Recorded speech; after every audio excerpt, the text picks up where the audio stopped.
അങ്ങനെ നമ്മൾ ഹലോ അസ്സലാമു അലൈക്കും. എന്താണ് എല്ലാവരും വിശേഷം? സുഖല്ലേ? അപ്പം അങ്ങനെ നമ്മളിതാ ചോറ് കഴിക്കാൻ പോണു. ഇതാ ചോറൊക്കെ ഇട്ടു. അപ്പം എല്ലാവരും പറയുന്നത് ഞാൻ തടി കൂടുതലാണ് കാരണം കുറച്ച് ചോറാണ് ഇട്ടിട്ടുള്ളൂ കേട്ടോ. പിന്നെ ഇതാ ഇതെന്താണെന്നറിയണ്ടേ? കയ്പ്പക്ക ഇഞ്ചിക്കറി ഇട്ടത് കേട്ടോ. കയ്പ്പക്ക ഇഞ്ചിക്കറി ഇട്ടത്. പിന്നെ ഇതെന്താണെന്നറിയണ്ടേ? ചെറുപയർ ഇന്നത്തെ അല്ല കേട്ടോ, ഇന്നലത്തെ ആണെങ്കിൽ ഇന്നലത്തെ തന്നെ പറയണ്ടേ. അപ്പം അത് ഇന്നലത്തെയാണ്. പിന്നെതാ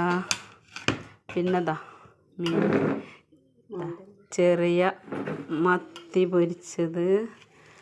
പിന്നെ